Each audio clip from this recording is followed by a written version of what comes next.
سورہ یوسف چل رہی ہے اور 13ویں پارے میں تقریباً پاؤ تک یہ سورہ گئی ہوئی ہے.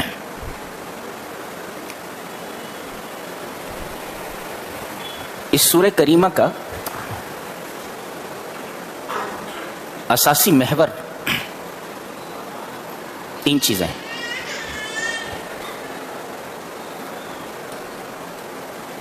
یعنی ان هذه السورة تدور على 3 محاور، یعنی یہ سورہ کریمہ 3 ایکسس پر روٹیٹ کرتی ہے، گھومتی ہے. وہ 3 محور کیا ہیں؟ ایک الثقۃ بتدبیر اللہ، اللہ تبارک و تعالیٰ کی تدبیر پر اٹوٹ بھروسہ، اور دوسرے الصبر، اور وہ بھی صبر کیسا؟ صبر جمیل.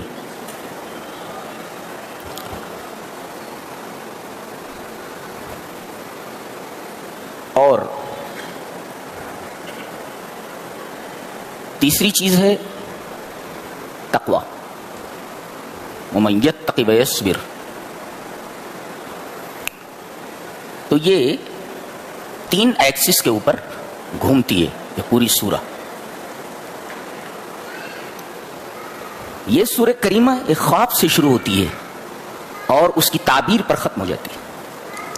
ایک خواب، ایک تعبیر خواب. تو خواب سے شروع ہوتی ہے. خواب کیا تھا؟ 11 ستارے سورج اور چاند سب مجھے سجدہ کر رہے ہیں.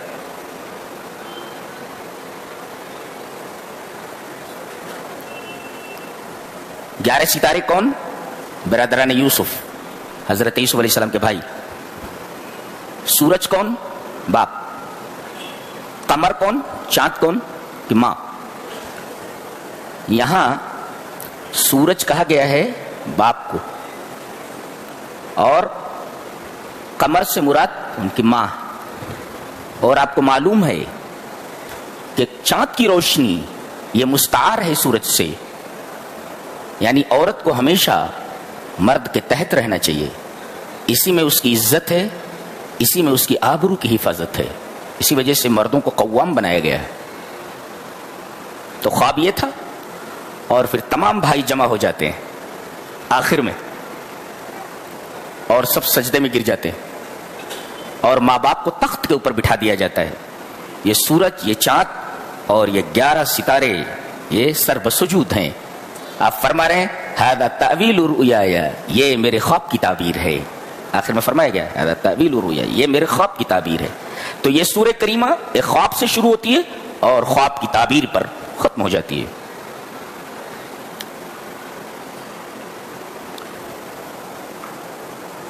اس میں بھائی یہ چاہتے ہیں کہ یوسف سے ہمارے باپ یعقوب کی محبت ہٹ کر ہماری طرف مبذول اور متوجہ ہو جائے،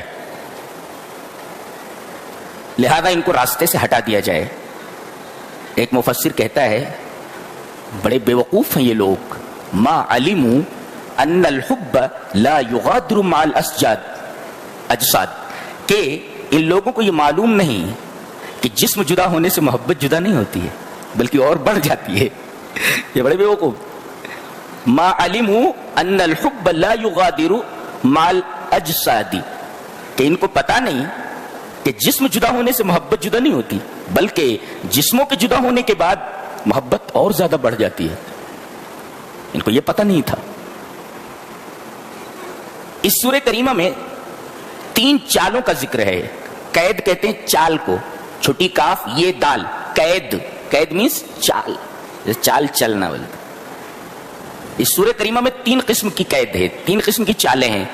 ایک ہے قید اخوت یوسف، حضرت یوسف علیہ السلام کے بھائیوں کا قید، ان کی چال. جانتے ہیں ان کی چال کا محرک، ان کی چال کا سبب حسد ہے. یہ مشروع نہیں ہے. اگر کسی چال کا محرک حسد ہے تو یہ غیر مشروع ہے، جائز نہیں ہے. اور ایک ہے قید امرأت العزیز، عزیز مصر کی بیوی کی چال. جانتے ہیں اس چال کا محرک اس کی شہوت ہے، جنسی خواہش ہے، یہ بھی غیر مشروع ہے. تو جس چال کا محرک جنسی خواہش ہو، میں خواہش کی تکمیل ہو، وہ بھی ناجائز ہے، غیر مشروع ہے. اور تیسری چال ہے قید یوسف، جو اللہ نے ان کو سجھائی کہ پیالہ بنیامین کے غلے میں رکھ دیا، ان کے بوجھ میں رکھ دیا، اور بعد میں انہیں روک لیا گیا. مقصد یہ تھا کہ بنیامین میرے پاس رک جائیں. تو یہ جو قید ہے اس کا محرک لم الشمل ہے، یعنی بچھڑوں کو ملا دینا ہے. ظاہر ہے کہ اس قید کا محرک بچھڑوں کو ملا دینا ہے. شیرازہ جو منتشر تھا اس کو جمع کر دینا ہے. تو بچھڑوں کو ملا دینا، اگر بچھڑوں کو ملانے کے لیے کوئی چال چلی جاتی ہے تو یہ امر مشروع ہے، یہ قید مشروع ہے، یہ جائز ہے جو حضرت یوسف علیہ السلام نے کیا. اسی وجہ سے اللہ تبارک و تعالیٰ نے اس قید کو، اس چال کو اپنی طرف منسوب کیا. کذالک کدنا لیوسف، ہم نے چال چلی یوسف کے لیے. اگر یہ چیز امر غیر مشروع ہوتی تو اللہ تبارک و تعالیٰ کی طرف ناجائز چیز کا انتساب نہیں ہوتا. کذالک کدنا لیوسف، ہم نے یہ قید کیا، ہم نے یہ چال چلی کہ بنیامین یوسف کے پاس رک جائیں، اور یہ چال ہم نے سجھائی حضرت یوسف کو. تو تین قسم کا قید ہوتا ہے، تین قسم کی چالیں ہیں. دو چالیں جائز نہیں ہیں، ایک چال جائز مشروع ہے.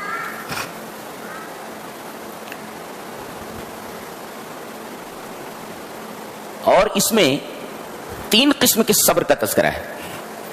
تین قسم کے قید، تین چیزوں کے اوپر پوری صورت گھومتی ہے، اور تین قسم کے صبر ہیں. ویسے پورے قرآن میں تین قسم کے صبر کا بیان ہے. یہاں ایک صبر کا تذکرہ ہے، صبر جمیل. ایک ہوتا ہے صبر جمیل، یعنی جمیل کے ساتھ تین چیزیں ہوتی ہیں. ایک صبر جمیل، خوبصورت صبر، اچھا صبر. اور ایک ہوتا ہے صفح جمیل، اور ایک ہوتا ہے حجر جمیل. فہجرہم حجرا جمیلا، سورہ مزمل میں. تو یہ صبر جمیل کیا ہوتا ہے؟ جس میں بندوں سے شکایت نہ ہو، پوری شکایت اللہ کے حضور ہو. گویا شکوہ شکایت بندوں کے سامنے درست نہیں ہے، بلکہ یہ شکوہ اللہ کے حضور ہونا چاہیے. انما اشکو بسی وحزنی الی اللہ، میں شکایت کرتا ہوں اپنے دکھ اور تکلیف کی اور اپنے غم کی رب تعالیٰ کے حضور. گویا کہ شکایت رب تعالیٰ کے حضور جائز ہے، یہ قرآن حکیم سے ثابت ہے. تو کون سی شکایت ممنوع؟ جو شکایت بندوں کے سامنے ہو. رب کے سامنے جو شکایت ہو وہ تو عین مقتضا ہے ابدیت کا. تو ایک ہے صبر جمیل، خوبصورت صبر جس کے اندر شکوہ نہ ہو بندوں سے. اور ایک ہوتا صفح جمیل، خوبصورتی سے معاف کر دینا، درگزر کر دینا. یہ کیا ہوتا ہے؟ لا عتاب فی، اس کے اندر ڈانٹ ڈپٹ نہ ہو. ٹھیک ہے، کھلے ولے اندے، اس میں ڈانٹ ڈپٹ نہ ہو، معاف کر دیجیے آپ. اور ایک ہوتا حجر جمیل، خوبصورتی سے الگ ہو جانا، خوبصورتی سے چھوڑ دینا. اس میں کیا مطلب ہوتا ہے؟ لا اذا فیہ، اس کے اندر تکلیف نہ ہو. کسی کو آپ چھوڑ رہے ہیں تو تکلیف دے کر نہ چھوڑیں، احسان کے ساتھ چھوڑیں. تو تین چیزیں وہ جمیل کے ساتھ ہوتی ہیں، جن میں ایک صبر کے ساتھ جمیل ہے. اور صبر جمیل کا مطلب ہے جس کے اندر شکوہ شکایت بندوں سے نہ ہو. حضرت یوسف علیہ السلام جیل بھیج دیے گئے. کوئی خطا تھی؟ نہیں. قرآن حکیم بتاتا ہے کہ کسی شخص کا جیل میں چلے جانا اس کے مجرم ہونے کی دلیل نہیں ہے. بہت سے بے گناہ بھی جیل میں چلے جاتے ہیں. تو جیل میں جانا اس کے مجرم ہونے کی دلیل نہیں کہ آدمی مجرم ہے. حضرت یوسف علیہ السلام جیل چلے گئے، کیا وہ مجرم تھے؟ ظاہر ہے کہ وہ مجرم نہیں تھے. اور اللہ تبارک و تعالی لوگوں کو، اپنے خاص بندوں کو کسی خاص کام سے، کسی وجہ سے بھی جیل بھیجتا ہے. یہاں جیل بھیجنے کا ایک فائدہ یہ ہوا کہ وہاں جو لوگ تھے، آپ کے بیرک کے جو ساتھی تھے، جس سیل میں تھے، اس سیل میں جو آپ کے ساتھی تھے، ان کے سامنے آپ نے توحید پیش کی اور بڑے خوبصورت انداز میں توحید کی دعوت دی. کہا کہ اے میرے جیل کے ساتھیو، یا صاحب السجن، اے میرے جیل کے ساتھیو، اللہ ارباب متفرقون خیر ام اللہ الواحد القہار، کیا بہت سے متفرق معبود یہ بہتر ہے، متفرق رب بہتر ہے، یا ایک واحد القہار؟ ظاہر ہے ایک پاگل آدمی بھی بتائے گا کہ آدمی ایک آدمی کا نوکر ہو یہ بہتر ہے چہ جائے کہ وہ 50 آدمیوں کا نوکر ہو. اے پانی لیا، اے کھانا لیا، اے ادھر آ، ایک ادھر آ، ایک چائے لیا. مر جائے گا، یہ مر جاتا یہ. تو کہا ارباب متفرقون خیر ام اللہ الواحد القہار، ایک معبود بہتر ہے، ایک رب بہتر ہے، یا کئی بہت بہترین طریقے سے انہوں نے توحید کی دعوت دی. ایک یہ فائدہ ہوا کہ توحید جو پورے دین کا خلاصہ ہے اور توحید کی دعوت یہ سب سے بڑی اصلاح ہے، وہ پیش کیا انہوں نے. اور دوسرے اسی جیل کے اندر دو جو قیدی تھے انہوں نے خواب دیکھا. اب دیکھیے ایک خواب انہوں نے دیکھا تھا اور ایک خواب یہ دونوں قیدی دیکھ رہے ہیں. ایک کہہ رہا ہے کہ میں نے یہ دیکھا ہے کہ میں بادشاہ کو شراب پلا رہا ہوں، اور ایک کہہ رہا ہے میں دیکھ رہا ہوں کہ میرے سر کے اوپر خوان ہے روٹیوں کا اور چڑیاں اچک اچک کر کے اس طبق سے اس خوان سے چیزوں کو لے جا رہی، روٹیوں کو لے جا رہی. آپ نے کہا ٹھہرو ٹھہرو، کھانا آنے دو، اس کے بعد ہم اس کی تعبیر بتائیں گے. تو عام ترزقانی، اس کا مطلب پرانے زمانے میں بھی قیدیوں کو کھانا دیا جاتا تھا، کپڑا دیا جاتا تھا اور بہت ساری سہولتیں انہیں مہیا کی جاتی تھی. آج کل کے جیلوں کی طرح نہیں ہے. ابو غریب کی جیل بڑی بدنام جیل ہے وہ، جی جی جی. اسی طریقے سے گوانتانامو جیل بہت غلیظ قسم کی جیل ہے. پتہ نہیں یہ لوگ جو انسانیت کی فلاح کے لیے کام کر رہے ہیں سارے لوگ مل کر کے ان جیلوں کو ختم کیوں نہیں کر دیتے؟ ان جیلوں کو صفحہ ہستی سے کیوں نہیں مٹا دیا جاتا؟ یہ جیلیں نہ رہیں. تو کہا کھانا آنے دو، اس کے بعد میں تعبیر بتاتا ہوں. کھانا آ گیا. کیوں؟ اس لیے کہ ابھی تعبیر بتا دیں گے تو ایک آدمی تو ویسے ہی کھانا نہیں کھائے گا. کہا کہ ان دونوں کے اوپر الزام تھا کہ بادشاہ کو زہر ان دونوں میں سے کس نے دیا ہے؟ ساقی نے دیا یا نان بائی نے دیا ہے؟ حقیقت میں نان بائی نے دیا تھا. اس نے یہ خواب دیکھا تھا کہ میرے سر پر طبق اور چڑیاں اس سے روٹیاں اٹھا اٹھا کر کے کھانا اٹھا اٹھا کر کے لے جا رہے. کہا کہ تجھے سولی دے دی جائے گی. کس کو؟ نان بائی کو. اور تو دوبارہ اپنے بادشاہ کی خدمت میں لگ جائے گا اور اسے شراب پلانے لگے گا. تو سچ مچ اسی طریقے سے فیصلہ کیا گیا. اب یہ جو آدمی تھا ساقی، یہ جب نکلنے لگا جیل سے کہا کہ تم تو جا ہی رہے ہو، میرا ایک کام کر دو، اپنے بادشاہ سے یہ کہنا کہ ایک بے گناہ آدمی جیل میں پڑا ہوا ہے. دیکھو انہوں نے سبب کے اوپر بھروسہ کر لیا، بھول گئے. اللہ تعالیٰ نے اس آدمی کو بھی بھلا دیا. یہ بادشاہ کے پاس پہنچا تو مگر اسے یاد نہیں رہا کہ میرے جیل کے ساتھی نے کیا کہا ہے کہ کہہ دینا کہ ایک بے گناہ آدمی جیل میں پڑا ہوا ہے. بھول گیا. فانساہ الشیطان ذکر ربہ، ذکر کرنے سے شیطان نے بھلا دیا اور جیل میں کئی سالوں پڑے رہے. اب بادشاہ خواب دیکھتا ہے. بادشاہ خواب کیا دیکھتا ہے کہ 7 دبلی گائیں ہیں اور 7 موٹی گائیں ہیں. دبلی گائیں موٹی گائوں کو کھا رہی ہے، کیسے ہو سکتا ہے؟ 7 ہری بالیاں ہیں اور 7 سوکھی بالیاں ہیں. اب تمام نجومیوں کو بلایا گیا جو ماہر نجوم تھے کہ اس خواب کی تعبیر کیا ہے. کہا مما نحن بتاویل الاحلام بعالمین، یہ خواب پریشہ ہے اور ہم خواب پریشہ کی تعبیر نہیں بتاتے. تب اس آدمی کو یاد آیا، ارے ایک آدمی تو خواب کی تعبیر بتانے والا ہے، وہ تو جیل کا ساتھی تھا، جیل میں پڑا ہوا ہے. اوہ میں تو بھول. فوراً اس نے کہا کہ میں ایک آدمی کو بتاتا ہوں جو بالکل خواب کی تعبیر بتا دے گا اور مجھے ہی بھیجو. آپ ساتھی بول رہا ہے مجھے ہی بھیجو. وقال الذی نجا منہما، ان دونوں میں سے جو بچ گیا تھا اس نے کہا وذکر بعد امۃ، ایک مدت کے بعد اسے یاد آیا، کہنے لگا انا انبئکم بتاویلی، میں آپ کو اس کے خواب کی تعبیر بتاؤں گا. یہ بولتا ہے میں خواب کی تعبیر بتاتا ہوں آپ کو. یہ خواب کی تعبیر کیا بتائے گا؟ کہا کہ میں خواب کی تعبیر بتاتا ہوں نا، فارسلون، مجھے بھیج دو. کہا کہ جا اولے والا میں جا. آتا ہے. یوسف علیہ السلام کتنے حلیم ہیں. یہ نہیں کہا کہ یہ آدمی، اس سے میں نے کہا تھا کہ اپنے بادشاہ سے میرا ذکر کرنا، بھول گیا، اس نے پیچھے مڑ کر کے مجھے دیکھا نہیں اور بھولے سے مجھے یاد نہیں کیا. غصے میں آ جانا چاہیے تھا نا، غصے میں نہیں آئے.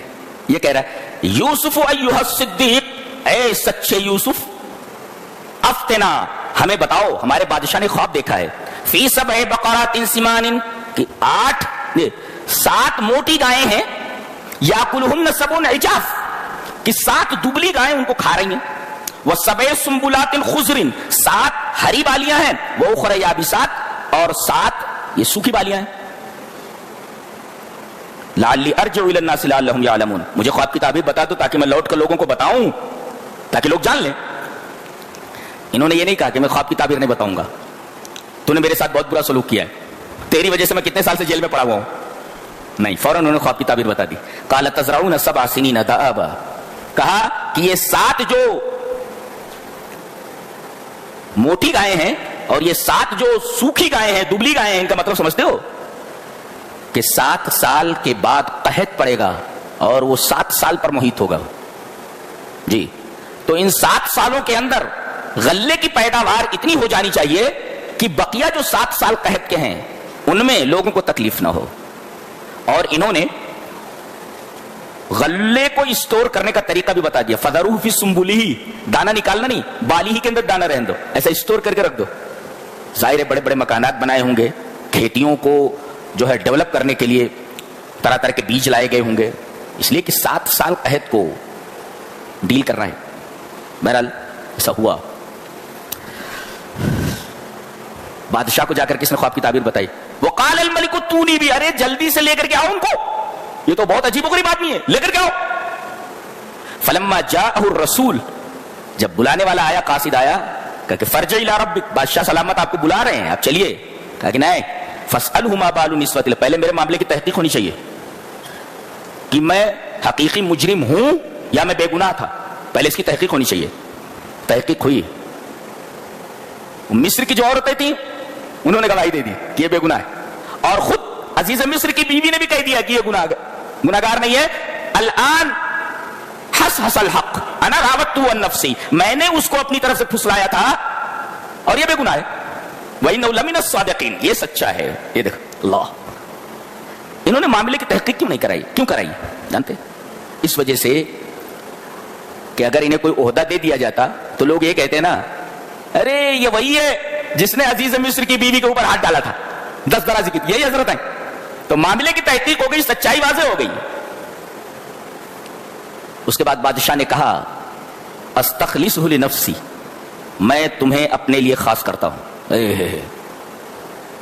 دو چیزیں ہیں، انہوں نے ایک بات کہی تھی، انی حفیظ علیم، میرے پاس علم بھی ہے اور غلوں کو حفاظت سے رکھنے کا سلیقہ بھی اور طریقہ بھی مجھے آتا ہے، تو اپنے علم کا حوالہ دیا انہوں نے۔ تو ایک ہوتا ہے علم اور ایک ہوتا ہے کردار۔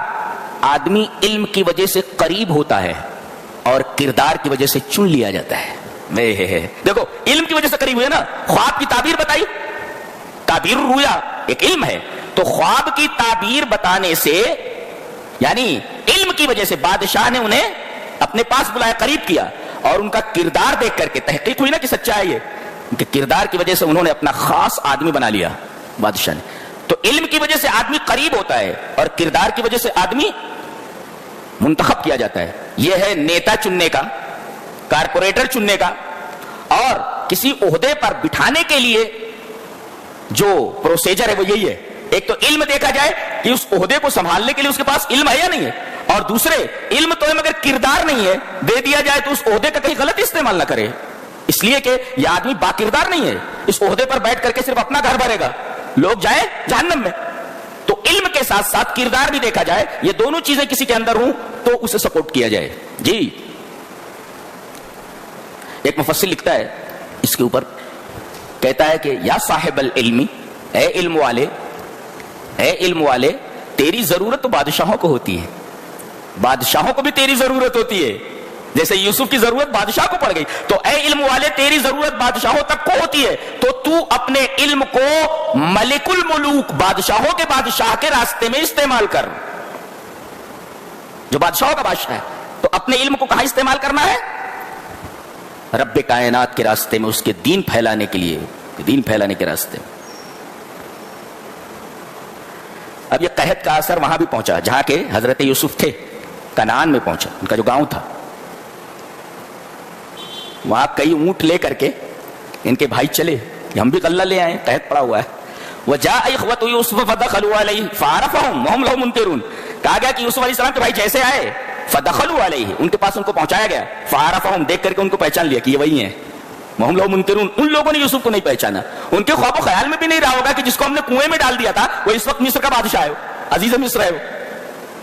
اور یہاں ایک نقطہ اور بھی ہے کہ وجاء اخوۃ یوسف، یوسف علیہ السلام کے بھائی آئے، فدخلوا، فائے تعقیب ہے، جیسے آئے تیسے ہی انہوں نے کہا کہ ہمیں عزیز مصر سے ملنا ہے، ڈائریکٹ ان کو حضرت یوسف سے ملوا دیا گیا۔ نکتہ اس کے اندر یہ ہے کہ جو لوگ عہدوں پر ہیں، نیتا ہیں، کلکٹر ہیں، گورنر ہیں، لوگوں کو آسانی سے ان تک پہنچنے کا موقع فراہم کیا جائے تاکہ وہ بذات خود اپنی مشکلوں کو، اپنی پریشانیوں کو ان کے سامنے رکھ سکیں، جیسے کہ ڈائریکٹ ان لوگوں کو حضرت یوسف علیہ السلام کے پاس پہنچائے گئے۔ یہاں تو عالم یہ ہے کہ درباری لگے رہتے ہیں اور مین آدمی تک پہنچنے کے لیے آدمی بھٹکتا رہتا ہے، پریشان ہوتا رہتا ہے۔ قرآن حکیم کہتا ہے کہ ایسا نہیں ہونا چاہیے، بلکہ اپنی مشکلیں بیان کرنے کے لیے عہدیدار آدمی کے پاس، صاحب منصب کے پاس پہنچنے کے لیے آسانیاں فراہم کی جائیں، آسانی سے وہاں تک پہنچ جا سکے۔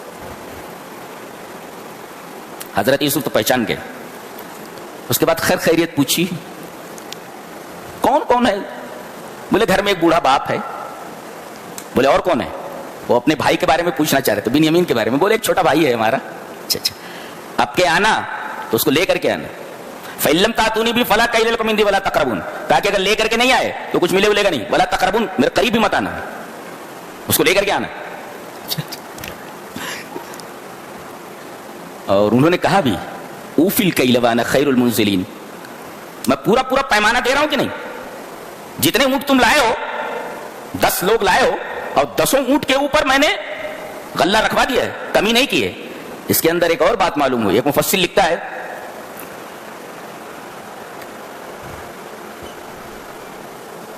کہ جتنے بھی عہدے داران ہیں ان کو چاہیے کہ لوگوں کے حقوق پورے پورے پہنچا دیں، اوفل کیلا، پورے پورے پہنچا دیں، جس کو لوگ دیکھیں، ما تراہ الرعیہ، لوگ دیکھیں، لا یقرؤونہ فی التصریحات، اخبارات میں نہ دیکھیں، سچ مچ ان کے حقوق ان تک پہنچا دیے جائیں، اخبار میں نہ دے دیا جائے کہ ان تک سارے حقوق پہنچا دیے گئے ہیں۔ انا اوفی الکیل، اچھا وانا خیر المنزلین کا مطلب یہ ہوا کہ جو صاحب اقتدار ہو اس کے اندر تواضع ہونی چاہیے، خاکساری ہونی چاہیے کہ اللہ تبارک و تعالیٰ نے اس کو عہدہ دیا ہے، مجھے عہدے سے نوازا ہے، مجھے خاکسار ہونا چاہیے، جیسے حضرت یوسف علیہ السلام ہے۔ گئے تو یہ جو پیسہ انہوں نے دیا تھا، پیسہ لے کر کے غلہ دیا جاتا تھا، انہوں نے ولما فتحوا متاعهم، گھر جا کر کے جب انہوں نے غلہ کھولا تو دیکھا کہ پیسے اس میں رکھے ہوئے ہیں۔ ارے بولے بہت اچھا آدمی، چلو بتاؤ۔ فلما رجعوا الى ابيهم قالوا يا ابانا منع منا الكيل فارسل معنا اخانا نقتل وانا له لحافظون ولما فتحوا متاعهم وجدوا بضاعتهم ردت اليهم، دیکھا کہ وہ جو پیسہ لے گئے تھے وہ پیسہ لوٹا دیا گیا ہے۔ کہا کہ کتنا اچھا آدمی ہے عزیز مصر۔ اور ابا ایک بات ہے، وہ کیا بولا ہے کہ اگر بنیامین کو اپنے چھوٹے بھائی کو لے کر کے نہیں آئے تو غلہ نہیں ملے گا، تو اس کو بھیج دیجئے نا ہمارے ساتھ، اس کو بھیج دیجئے بھائی کو، اور ہم اس کی حفاظت کریں گے، اور ہم آپ کو شیورٹی دیتے ہیں۔ فلما آتوا موثقهم، شیورٹی دیتے ہیں آپ کو۔ تو حضرت یعقوب نے کہا کہ ویسے ہی حفاظت کرو گے جیسا میرے بچے یوسف کی حفاظت کی تھی، تمہیں شرم آتی ہے کیا نہیں آتی ہے؟ میں اب اللہ کی حفاظت میں دیتا ہوں، فاللہ خیر حافظا وهو ارحم الراحمین۔ پتہ یہ چلا کہ اگر گھر کو، بچوں کو کسی کی حفاظت میں دینا ہے تو رب کائنات ہے، کسی آدمی کی حفاظت میں دینا چاہیے۔ آدمی کی حفاظت کے اندر آدمی غیر محفوظ ہو سکتا ہے، لیکن رب کائنات کی حفاظت پہ کوئی آدمی غیر محفوظ نہیں رہ سکتا، اللہ پوری اس کی حفاظت کرتا ہے۔ کہا کہ ٹھیک ہے لے جاؤ، لے کر کے پہنچے۔ جب جانے لگے تو کہا کہ ایک بات ذہن میں رکھو، وقال یا بنی لا تدخلوا من باب واحد وادخلوا من ابواب متفرقہ، جب وہاں پہنچنا مصر میں تو ایک راستے سے مت جانا، ایک دروازے سے مت جانا، وادخلوا من ابواب متفرقہ، مختلف دروازوں سے جانا۔ اس کی 2 وجہ ہیں، ایک تو یہ کہ اتنے خوبصورت ہو، اتنے ہینڈسم ہو، اتنے طاقتور ہو، کہیں ایک ساتھ تم 11 لوگوں کو دیکھ کر کے لوگ نظر نہ لگا دیں، اس کا مطلب العین حق، نظر لگ جاتی ہے، یہ بخاری شریف کی روایت ہے، نظر برحق ہے، نظر لگ جاتی ہے جی۔ اور دوسرے یہ کہ کہیں جاسوس نہ سمجھ لے کہ کہاں سے آئے ہیں، پکڑو ان کو، پکڑو ان کو، جیل میں ڈال دو، اس کے بعد تحقیق ہوتی رہے گی، دیکھتے رہیں گے، دیکھیں گے، یہاں تو عالم یہی رہتا ہے نا، پہلے ڈالو بعد میں دیکھتے۔ کہنے لگے ایک دروازے سے داخل مت ہونا، مختلف دروازوں سے داخل ہونا۔ اس کے بعد کہہ رہے وما اغنی عنکم من اللہ من شیء، یہ تدبیر جو میں بتا رہا ہوں اگر اللہ اس تدبیر کو ناکام بنا دے تو یہ تدبیر ناکام ہو جائے گی۔ تو توکل کا مفہوم سمجھ میں آیا۔ حضرت یعقوب کے بیان سے کہ آدمی تدبیر اختیار کرے مگر تدبیر کے اوپر ہی بھروسہ نہ کر لے بلکہ مدبر کے اوپر بھروسہ کرے. آدمی سبب اختیار کرے مگر سبب کے اوپر بھروسہ نہ کر لے بلکہ مسبب الاسباب کے اوپر بھروسہ کرے. یہ ہے توکل. پہلے اونٹ کو باندھ پھر توکل کر. کہا گیا کہ اللہ کے رسول اگر اونٹ نہیں بھاگے گا, ہمارا اونٹ ہے, تو اونٹ کو باندھنے کی کیا ضرورت ہے؟ تو اللہ کے رسول نے فرمایا پہلے اونٹ کو باندھ پھر توکل کر, اس لیے کہ باندھنے کے بعد بھی اونٹ بھاگ سکتا ہے. جی, تو پہلے اونٹ کو باندھ پھر توکل کر. تو توکل کا مطلب یہ ہوا کہ آدمی سبب اختیار کرے. کمانے کے لیے گیا, میرے رب میں نے محنت کر لی ہے. دکان پر گیا, میرے رب میں نے ڈیوٹی دے دی ہے, اب کتنا تو رزق دیتا ہے تیرے اوپر ہے. جی, اسی کا نام توکل ہے. اب آدمی کہے میں دکان ہی پر نہیں جاؤں گا, رزق آسمان سے اترے گا, تو ایسا تھوڑی ہوتا ہے. آدمی تدبیر اختیار کرے مگر تدبیر کے اوپر بھروسہ نہ کرنے بلکہ مدبر کے اوپر بھروسہ کرے. آدمی کسی چیز کے حصول کے لیے سبب اختیار کرے مگر سبب پر کلی طور پر بھروسہ نہ کرے, کلی طور پر مسبب الاسباب کے اوپر بھروسہ کرے. دیٹ از کالڈ توکل. یہ ہے. لے کر کے گئے, پہنچے. اب بنیامین کو دیکھا, خوش ہو گئے. حضرت یوسف علیہ السلام پہچان کے میرا چھوٹا بھائی. کہا کہ تم لوگوں سے تو مل ہی چکا ہوں, اس سے ملا نہیں ہوں, تو میں ذرا تنہائی میں ملنا چاہتا ہوں. کہ ٹھیک ہے. لے گئے. وہ بادشاہ ہے, وہ لے گئے ہوں گے آفس میں یا اپنے کمرے میں. کہا تم مجھے پہچانتا ہے؟ بولے نہیں. بولے انا اخوک, میں تیرا بھائی ہوں, میں تیرا بھائی ہوں. بنیامین پریشان ہے کہ یہ میرا بھائی کیسے ہو سکتا ہے, تم مصر کا بادشاہ, یہ کیسے؟ انا اخوک, آئی ایم یور بردر. انا اخوک, میں تیرا بھائی ہوں. فلا تبتئس بما كانوا يعملون, تو غم مت کر اس چیز پر جو وہ لوگ کر رہے تھے تیرے ساتھ. میں جانتا ہوں تیرے ساتھ انہوں نے کیا کیا کیا. اب بتائیے حضرت بنیامین کی کیا حالت ہوئی ہوگی. میرا وہ بچھڑا ہوا بھائی ہے, وہ مل گیا ہے, اور اس وقت معمولی عہدے پر نہیں, مصر کی پوری مفتاح, پوری کنجی اس کے ہاتھ میں. اتنا بڑا آدمی ہے. لو انا اخوک, میں تیرا بھائی ہوں. کتنی بڑی بات ہے.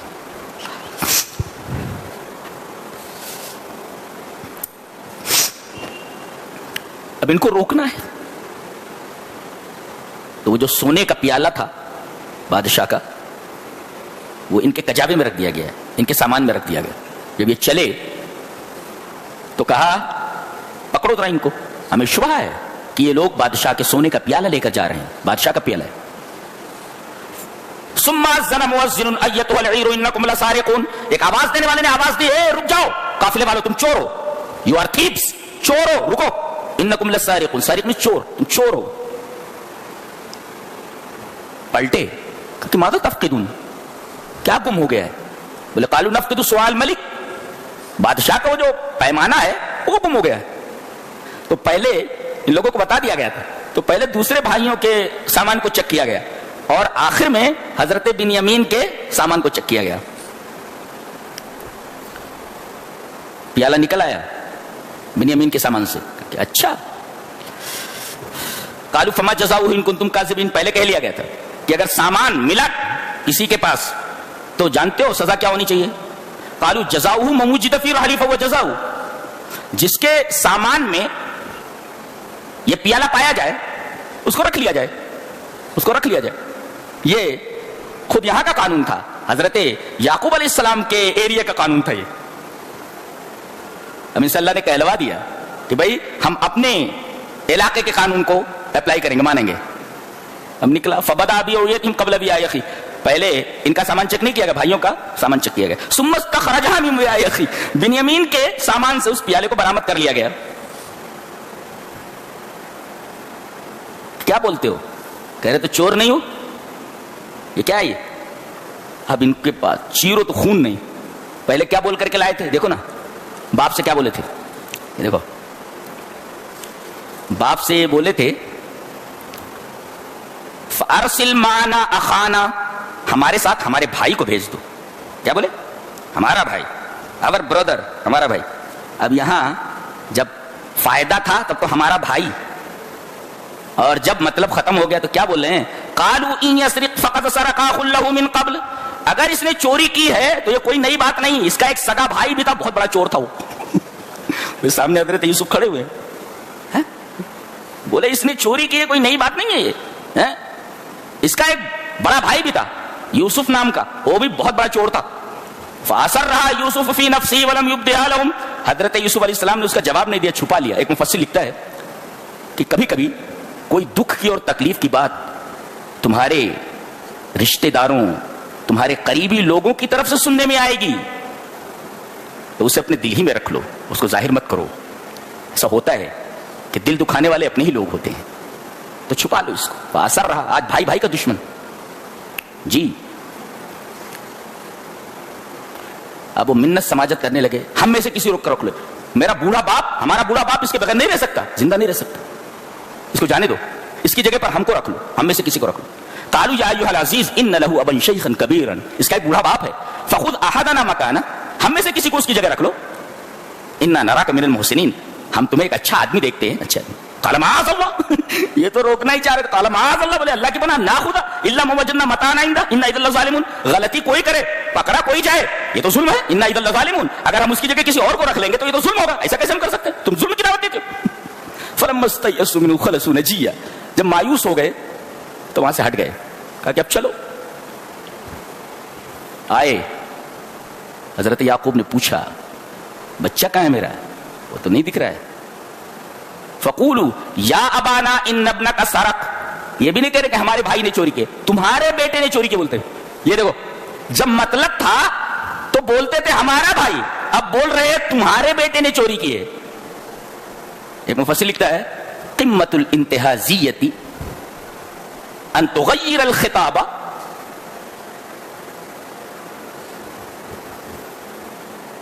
بعد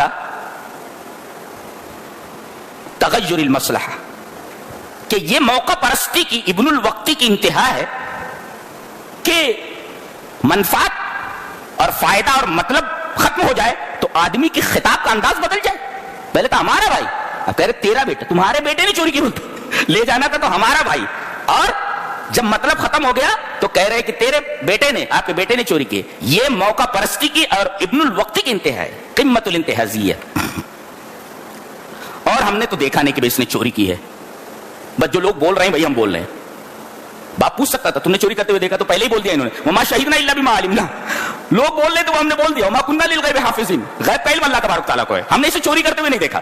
لیکن لوگ بول رہے تھے کہ اس نے چوری کی ہے, اور چوری کا سامان اس کے کجاوے سے نکلا ہے, اس کے سامان سے برآمد ہوا ہے. اب یہ بیٹا بھی آج سے چلا گیا. وتولى عنهم, سنا آپ نے تو آپ ان کی طرف سے مڑے, منہ پھیر لیا ان سے. اس پر ایک مفسر لکھتا ہے یشق علی الرجل ان یرى الرجال دمعة ضعفه, آدمی کے اوپر یہ بہت بھاری پڑتا ہے کہ لوگ اس کی بیچارگی کی کہ آنسو اس کی آنکھوں میں دیکھ لیں. آدمی اتنا بھی لاچار ہو جائے,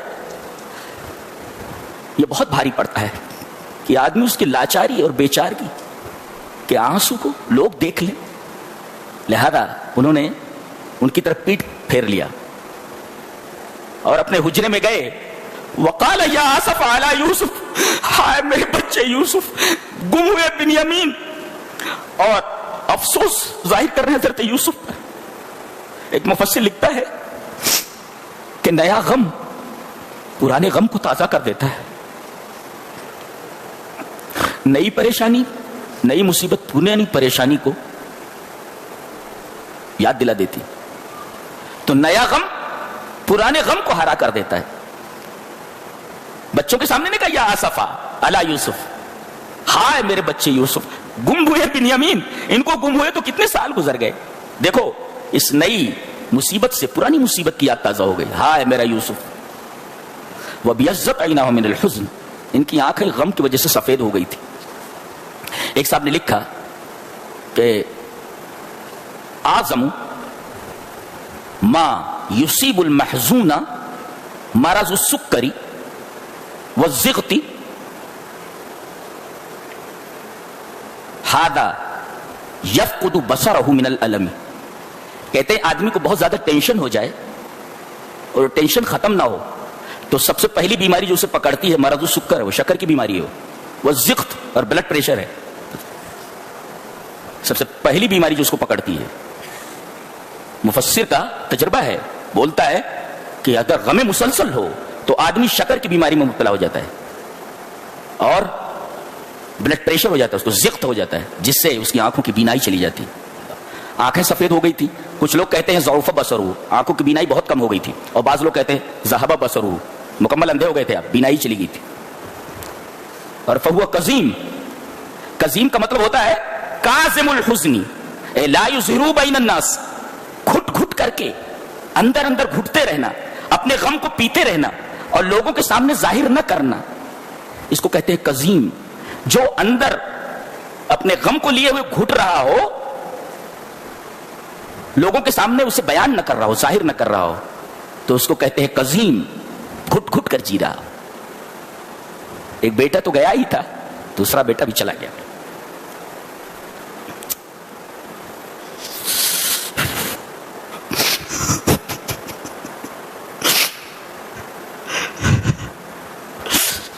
یا اسف یوسف, ہائے میرے یوسف. وَيَبْكِي فِي خَلْوَتِهِ, اپنی خلوت میں رو رہے تھے. وَسَمِعُوهَا فِي خَلْوَتِهِ وَفِي خَلْوَتِهِ سَمِعُوهَا, انہوں نے یہ رونا اور یوسف کے اوپر افسوس ظاہر کرنا انہوں نے خلوت میں سنا کہ ابا اندر رو رہے ہیں. لوگوں کے سامنے نہیں روئے, وہ اندر سے ان کی آواز آئی تو ان لوگوں نے سنا.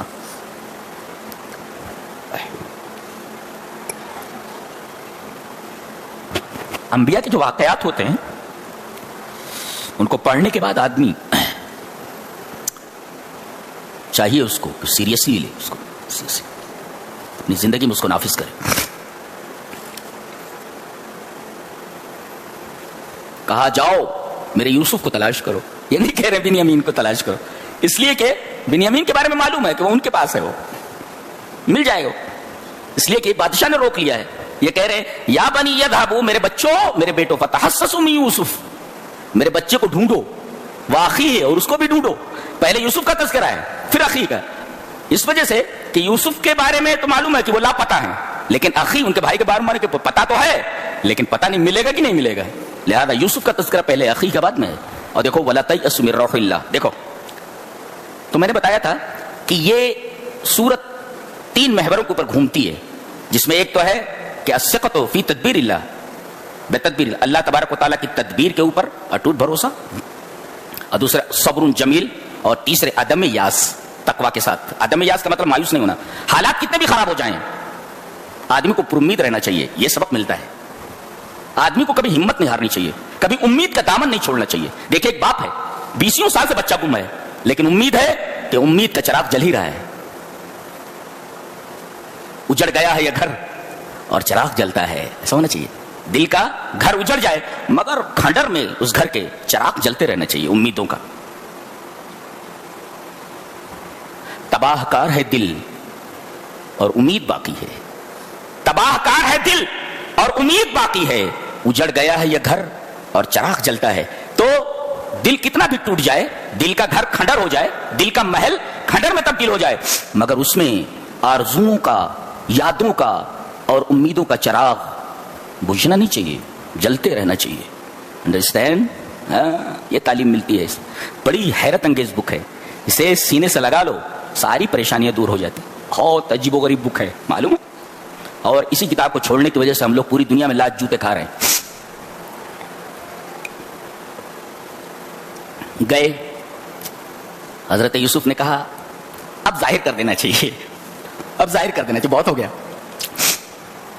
قال هل علمتم ما فعلتم بيوسف, اب گئے, کہا کہ وہ بچے کو واپس کر دو, اس کا باپ بہت پریشان. قال هل علمتم ما فعلتم بيوسف, تمہیں معلوم ہے تم نے یوسف کے ساتھ کیا کیا تھا؟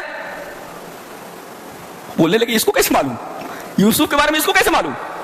ڈاؤٹ ہوا ان کو, غور سے دیکھا, سمجھ میں آ گیا. قالوا أئنك لأنت یوسف, تم یوسف تو نہیں ہو؟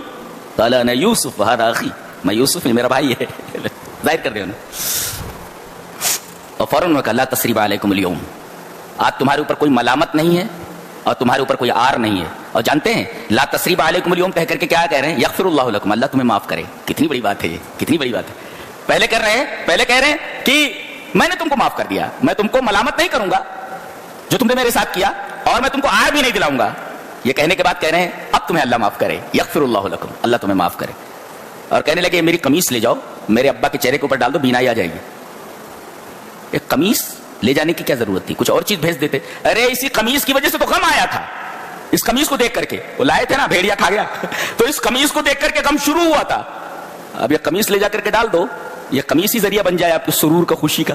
تو اس نے غم دیا تھا اور اسی قمیص کو لے جاؤ کہ خوشی مل جائے. تو جس جہت سے غم لاحق ہوا تھا اس جہت سے سرور بھی داخل ہونا چاہیے. لہذا قمیص لے جاؤ. لے گئے. وہ کہنے لگے میں بولتا نہیں تھا کہ میرا بچہ زندہ ہے، میں کہہ نہیں تھا. اللہ کی رحمت سے مایوس نہیں ہونا چاہیے. یہ توکل ہے. دیکھو دل ٹوٹ چکا ہے مگر امیدوں کا چراغ اب بھی اس ٹوٹے ہوئے کھنڈر کے اندر، اس ٹوٹے گھر کے اندر جل رہا ہے. تو دل کتنا بھی ٹوٹ جائے امیدوں کا چراغ بجھنے مت دو. یہ تعلیم ملتی ہے اس سورہ کریمہ سے. ہمیں کسی سے ڈرنے کی ضرورت نہیں ہے، امیدوں کا چراغ جلتے رہنا چاہیے. ایک دن اللہ تبارک و تعالیٰ اچھے دن لائے گا انشاءاللہ. پھر وہ اپنے ماں باپ کو بٹھایا، انہوں نے وخروا لہ سجدا وقال یا ابت ھذا تاویل رؤیا. اب کہنے لگے وقد احسن بھی، اللہ نے میرے ساتھ احسان کیا، اذا اخرجنی من السجن، مجھے قید سے نکالا. بھائی لوگ ہیں، قید کا تذکرہ، قید خانے کا تذکرہ کیوں کیا؟ یہ کہنا تھا اللہ تبارک تعالیٰ کا احسان ہوا کہ مجھے کنویں سے نکالا. کنویں سے نکالنے کی بات نہیں کی تاکہ بھائی لوگ شرمندہ نہ ہوں، جیل سے نکالنے کی بات کی. اللہ اکبر. یہ ہے دیکھو اخلاق ہے بھائی کا، ایک بھائی کے تئیں.